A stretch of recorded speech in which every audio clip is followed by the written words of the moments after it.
Saya rasa banyak dari kalian yang masih bingung terkait progressive overload dan bahkan salah mengerti tentang progressive overload. Progress di gym itu bukan tentang tambah beban, dan kalaupun ia menambah beban, itu bukan seperti apa yang kalian bayangkan. Orang masih berpikir bahwa progressive overload itu adalah satu-satunya cara kita bertambah kuat. Kalau kita mau kuat, kita harus angkat lebih berat lagi.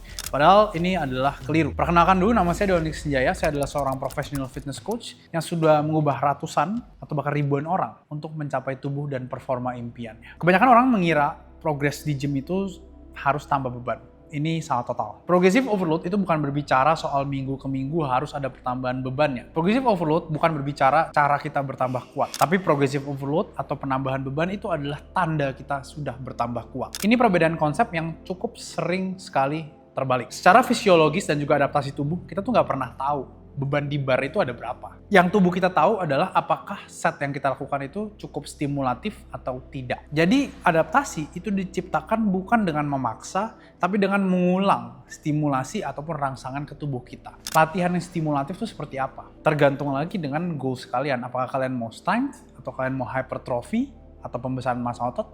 Kalian maunya apa? Sekali lagi saya ulang, progressive overload itu adalah tanda kalian bertambah kuat. Dan gimana caranya kita semakin kuat? Yaitu adalah mengulang set-set atau mengakumulasi set-set yang stimulatif. Saya akan bahas dalam kacamata pembesaran massa otot atau hypertrophy. Hypertrophy itu terjadi, atau pembesaran massa otot itu terjadi karena adanya signaling. Signaling ini terjadi karena adanya set yang stimulatif. Set yang stimulatif dalam kacamata hypertrophy itu adalah set yang mendekati gagal. Kita biasa sebutnya dengan repetition in reserve ya, cara menilainya. Jadi seberapa dekat kita dengan titik gagal itu, apakah 2 repetisi sebelum gagal kita berhenti, 1 repetisi, 0 repetisi, atau pas lagi gagal, ini akan menentukan apakah signaling yang kalian dapat itu optimal atau enggak. Sekarang kita akan bahas dalam kacamata strength atau kacamata kekuatan.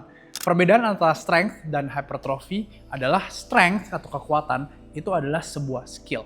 Memang ia akan terpengaruh oleh ukuran otot, tapi jika kita sering berlatih di bawah beban yang berat, maka skill dalam bentuk strength ini akan terlatih atau terakumulasi. Jadi dalam strength, set yang stimulatif itu adalah set yang berbeban berat gitu ya. Simple. Apakah harus gagal? Jawabannya tidak. Jadi perbedaan antara hypertrophy dan strength ini terletak pada kedekatannya dengan failure itu.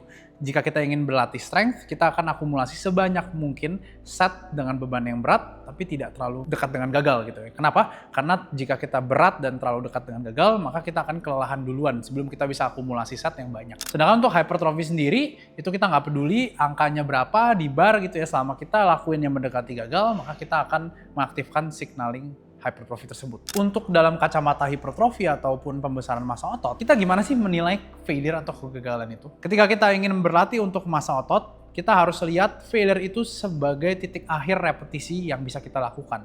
Kalau saya menetapkan standar, jika saya nggak bisa kelarin repetisinya dengan full ROM ataupun range of motion atau rentang gerak yang penuh, misalkan dalam bicep curl saya nggak bisa sampai titik terberatnya gitu ya, maka itu dianggap saya udah gagal. Dan gagal itu adalah ketika kalian udah mencoba, misalkan bicep curl gitu ya di tengah, dan kalian udah coba tapi kalian nggak bisa naikin lagi sama sekali, nggak kuat sama sekali, nah itu adalah failure. Dan biasanya saya coba untuk grinding 2 detik sampai saya yakin bener-bener ini tuh udah fail. Mungkin di awal kalian harus lebih sering berlatih sampai failure, khususnya di gerakan-gerakan isolation, misalkan bicep curl, tricep extension, pull down. Tujuannya apa? Biar kalian tahu failure-nya sebelum nanti kalian bisa untuk programming dengan RIR atau repetition in reserve. Ketika kalian udah tahu titik failure kalian makin jago nanti untuk mengira-ngira. Oh, kayaknya saya masih kuat 2 lagi deh kalau dipaksa. Nah, itu kita bisa berhenti dan kita sebut itu 2 RIR atau 2 repetition in reserve. Nah, faktanya dalam dunia hipertrofi 0 sampai 3 RIR itu cukup stimulatif. Jadi apakah kalian harus selalu sampai gagal? Enggak. Tapi alangkah baiknya kalian tahu dulu nih gagal kalian di mana. Jadi dengan berhenti 2 repetisi sampai 3 repetisi sebelum gagal itu juga cukup stimulatif kok untuk kalian anggap setnya itu udah efektif gitu. Sedangkan berbeda dengan strength atau kekuatan, kita bisa menilainya dalam parameter persentase one rep max ya. Jika misalkan kalian paling kuat squat itu 100 kilo 1 repetisi, mungkin kalian untuk menjadi lebih kuat akan lebih sering main di 70 sampai 90 kg yang kalian ulang. Dimana set ini cukup menantang dalam segi berat. Tapi kalian nggak usah lakuin sampai gagal. Karena sekali lagi, untuk strength kita mau meminimalisir adanya kelelahan yang berlebih. Karena jika kita lelah, maka ekspresi kekuatan kita itu akan terhambat. Dan yang terakhir, saya ingin bahas miskonsepsi bahwa pembesaran massa otot itu terjadi karena adanya damage atau kerusakan. Jadi selama ini tuh kita salah mengerti ya. Jadi pelajaran pada zaman dulu ketika saya SMA, itu berkata bahwa hipertrofi atau pembesaran massa otot itu terjadi karena adanya kerusakan yang nantinya kita akan repair dan kita akan lebih besar. Jadi gini teman-teman, ketika kita ingin melatih massa otot kita biar lebih besar, kita harus ada yang namanya signaling. Signaling untuk hypertrophy itu berbentuk mechanical tension. Mechanical tension ataupun tensi yang paling tinggi itu terjadi ketika kita itu mencapai titik gagal dari gerakan tersebut. Jadi kita harus melihat adanya perlambatan gerakannya. Jadi misalkan kalian bicep curl kan bisa lihat ya 3 repetisi terakhir itu kayak lambat gitu ya.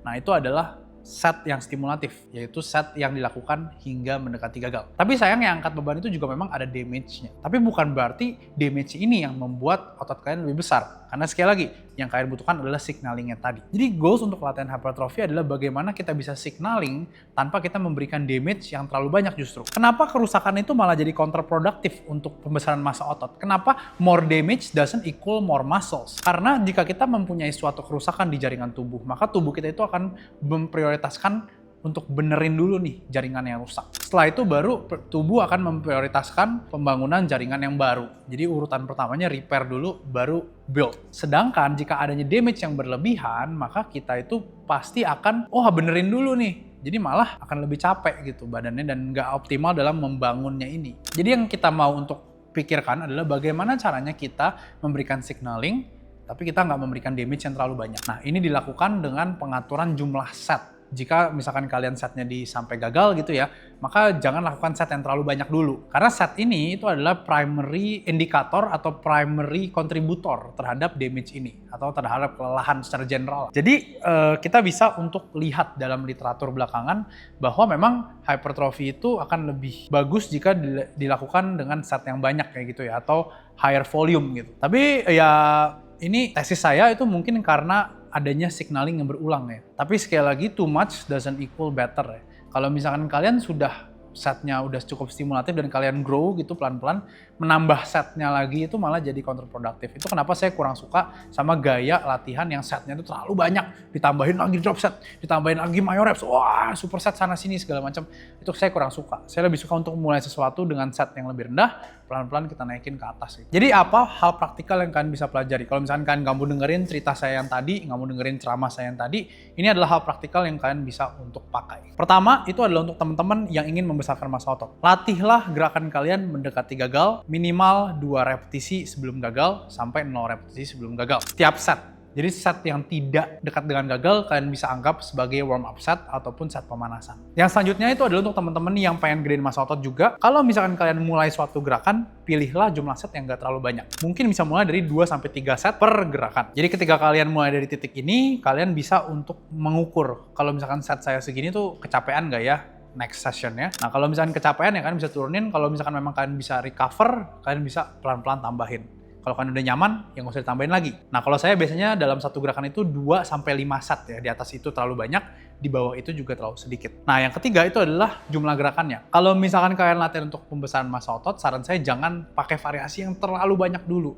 Karena ingat, variasi yang terlalu banyak itu kan menambahkan jumlah set kalian ya. Kalian nggak mau untuk mulai dari jumlah set yang terlalu tinggi. Jadi saya biasa mulai dalam satu latihan itu, satu otot tuh biasa dilatih 1-2 gerakan dulu dengan 2-3 set tadi. Selanjutnya adalah untuk teman-teman yang ingin berlatih untuk strength atau kekuatan. Akumulasi set dengan beban berat sebanyak-banyaknya dalam 1 minggu. Jadi kalian harus cari latihan yang cukup berat, mungkin 70-90% one rep max. Kalian lakuin mulai dari set yang rendah juga, 2-3 set. Kalau kalian rasa kalian bisa, tambahin. Sebenarnya simple itu aja, tapi bedanya adalah strength. Kalian bisa untuk lakuin lebih jauh dari failure, mungkin 3 rear sampai 4 rear. Karena kalau kalian keseringan failure dan kalian keseringan max out, kecapean dan gak jarang orang malah jadi cedera dari situ. Saya harap dari sini kalian paham dan miskonsepsi kalian bisa terluruskan ya. Jadi gak percaya lagi sama mitos-mitos ataupun ilmu-ilmu yang kurang update. Akhir kata, saya Donik Sinjaya, thank you udah menonton. Semoga saya harap gak terlalu berat ya materinya. Kalau kalian suka, jangan lupa komen dan juga share ke teman kalian yang kalian rasa butuh untuk tahu.